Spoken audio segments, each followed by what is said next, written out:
Ayan, so good day po sa inyong lahat.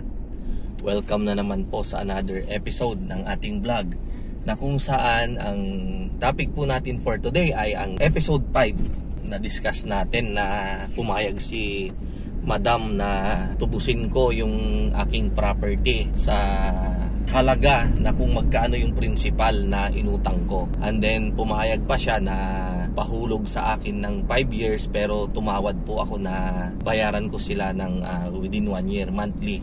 Napakabait ni Madam, dahil alam nyo po, meron pa nga siyang pinautang ng 12 million na ganun din, hindi rin niya tinignan yung collateral. Nagtiwala siya sa amin. Ang kwento naman ni 12 million ay gusto niyang magpatayo ng poultry house na tunnel ventilation. Pag sinabi po nating tunnel ventilation, ito po yung kulungan ng manok na naka-aircon. Ano siya, meron siyang mga cooling pads, high-tech po siya, may blower. Si blower, hinihigop niya yung hangin sa loob or yung tinatawag na bad air. Diba? Andun yung mga carbon dioxide na hinihinga ng mga manok. And then sa kabilang dulo naman, may mga cooling pads. Klase po ito ng ventilation system, na pag pumasok po doon yung hangin, pag dumaan po siya doon sa cooling pads, may mga tubig-tubig din po yan. Pagpasok niya doon sa loob, yung hangin lumalamig po. So ganun po yung explanation. Kaya yung hangin doon sa loob, yung temperature mababa, malamig. So yung manok, komportable siya, malayo sa tinatawag na heat stroke or yung high blood. Broiler na manok po yung ikakarga doon. Continuous po yan, na hinihigop nung blower yung bad air sa loob, inilalabas po niya, and then pumapasok po yung good air. Nang sa ganon, yung manok, ang gagawin lang niya, kakain lang, iinom, matutulog. Andun na lang siya, dahil siksikan po yan. 40,000 po ang capacity ng isang kulungan. 40,000 po na manok yung andun sa kulungan na yan. 16 meters po ang lapad at 160 meters naman po ata yung haba. Hindi lang ako 100% na sure, parang 99% lang. So ganun po yan. Kaya lang ang disadvantages po niyan kapag nagkaroon ng brownout. Kapag nagkaroon po ng brownout, within 1 minute lang po or 2 minutes, patay po siguro mga 5,000. Dahil syempre po, siksikan yung mga manok dyan sa loob. Masyadong mainit, masusuffocate po yung ating mga manok. Kaya within 1 minute, 2 minutes, 1,000 po yung mamamatay. Kaya ang ginagawa po ng mga may-ari ng poultry farm, meron po silang backup na generator. At yung generator na yon, hindi lang iisa kundi dalawa. Para sakaling ayaw umandar nung isa, meron na naman pong second na backup na generator. So ganun po yan. Although may mga cases din po na nangyayari na ayaw umandar or tulog yung poultry boys, hindi niya namalayang nag-brownout, patay yung mga manok.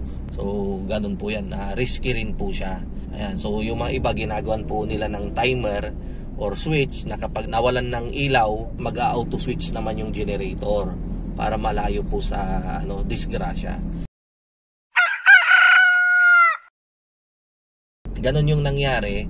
Na-meet lang ni Ma'am, si Madam na naman, babae po yung borrower ni Madam. Na-meet lang niya, and then kumukuha rin ng feed sa kanila, and then nai-open kung pwede daw bang mangutang. So pinuntahan nila si Madam dun sa kanilang lugar. Nag-travel sila ng mga 80 kilometers away, pero dito rin po yan sa Pangasinan. Tapos nung nag-usap sila, sinabi ni Ma'am na mangungutang po kami dahil ang project po namin ay papagawa po kami ng tunnel ventilation na poultry house. Ayan, so pumayag si Madam. So magkano yung utangin mo? Sabi ni Madam na ganun. Initial po mga 3 milyon, ganun daw siya. So ura-urada, tinanong niya kung dala niya ba yung title. Ang sabi naman ni nung borrower, hindi po namin dala, Xerox lang po yung dala namin. So ang sabi ni Madam, bakit hindi nyo dinala? Ang layo-layo ng binyahin ninyo, tapos hindi nyo dinala. Di sayang, sana mabibigyan ko na kayo ngayon ng 3 milyon, sabi niya. So ang sabi naman ni borrower, hayaan nyo po ma'am, bukas po pwede kaming bumalik para ibigay yung title, dadalhin namin yung mga papeles para marilisan nyo na kami. Ganon sila. So pumayag si Madam. So the following day, bumalik sila, dala-dala nila yung title ng kanilang eco-collateral. Tapos yun, instant, binigyan sila ng 3 milyon. So after 2 months, bumalik na naman si ma'am, yung borrower. Ano po yun? Ano yun? Sabi ni madam. Kasi po ma'am, may sasabihin kami. Ano yun? Ano po? Kulang po kasi yung 3 milyon na inutang ko. Siyempre, alam ko, sabi ni madam. Kasi po, ang magagastos po talaga kapag magpapatayo ka ng isang poultry house na ganon, complete set ay nasa mga 16 million. Lahat-lahat na po yan. Equipment, electrical installation, mga generator, ganyan po. So mga nasa 16M yung isang housing ng manok. Good for 40,000. So sabi niya, magkano kukunin mo? Ma'am, kung pwede po sana 5 million ulit. Yan. So walang hesitation, binigyan niya sila kaagad ng 5 million pesos. Nag-issue siya ng cheque. So 8 million na. Yung 8 million na yon, after 1 month, dahil syempre paspasan na yung construction, bumalik na naman sila, nagpadagdag ng 2 million. Yun, bakit kasi hindi mo na pinagsabay-sabay na sinabi sa akin para hindi ka na pabalik-balik na nagpupunta dito sa amin? Ang layo-layo naman nung sa amin sa inyo. Ganun siya. Napapagod tuloy kayo sa pagbiyahe. Di bale, sige ito. Nagbigay siya ng another 2 million. Sa madaling salita, 10 million na po yung naibigay niya.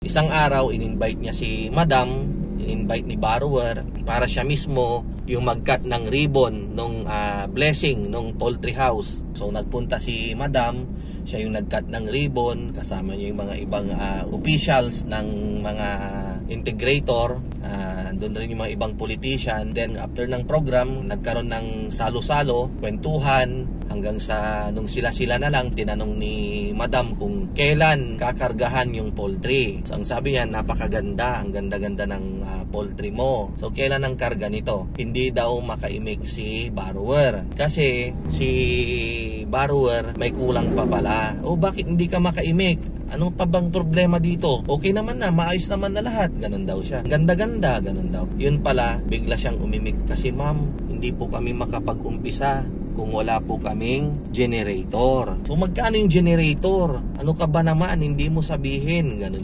siya ka-supportive. Hindi mo na sabihin kaagad para maayos na natin at makapag-umpisa ka na. So yung generator, mahigit 1 milyon. So 2 yung kailangan. So nagsabi siya ng another 2 million pesos. Sa madaling salita, 12 million po yung napahiram ni madam doon at nakapag-operate.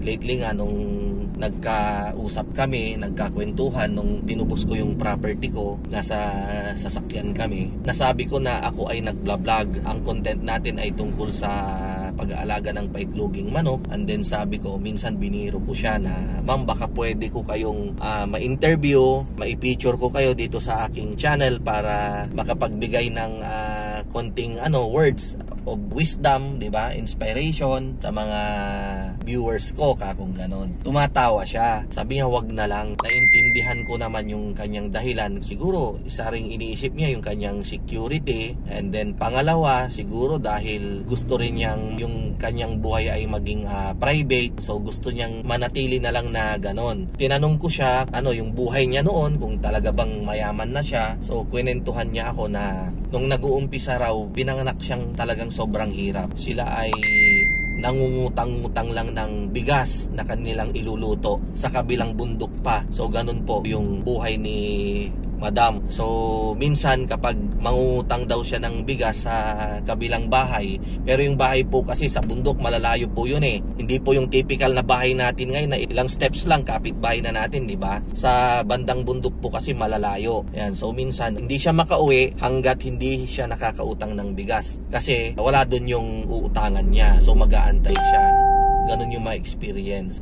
Grabe yung hirap ng buhay talaga nila. And then, dahil nga sa matalino si madam, nagpursigi siya, gusto niyang makapag-aral, kaya siya ay nag-exam ng yung para sa scholarship, para sa koleyo, nakapasa naman siya. Pinilit niyang makapunta ng Maynila kahit ayaw ng mga magulang niya. So, pagdating niya ng Maynila, naganap siya ng trabaho niya, yung sa karinderya, parang naging food attendant siya or anong tawag niyo doon. So, siya yung maghuhugas rin ng pinggan, maghuhugas ng mga gulay na iluluto, and then one time daw, pinaglinis siya ng bangus. After niyang malinisan yung bangus, pinagalitan siya ng katakot-takot, sinabon siya dahil inalis niya raw yung itim sa tiyan ng bangus, which is Yun po yung ano po yung itim doon sa tiyan ng bangus? Paki-comment po dyan.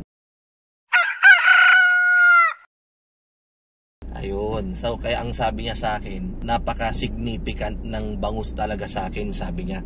Kasi nga, ipinanood ko sa kanya yung interview sa akin ni Sir Buddy sa agribusiness, na yung kako doon, yung kwento ko sa hirap ng buhay namin noon nung namatay yung daddy ko. Sobrang hirap rin talaga namin. Yung bangus nga kako, na isa, puputulin namin yon, panangalian namin yung kalahati, yung remaining na kalahati, hapunan namin. So, ganun kami kahirap. Although, may mga nag-comment doon sa vlog ni Sir Buddy sa agribusiness na mabuti ka pa nga, may bangus kang mauulam. Kami asin, nagdidildil ng toyo at mantika, mga ganun. Pero sa amin po kasi napakahirap nasa part namin noon, kasi nung buhay yung tatay namin, talagang inispoiled niya po kami, lahat po binibigay niya. And then yung hindi naman po sa pag-aano, yung pamilya po ng tatay ko ay may kaya po sila. Negosyante po yung lolo ko.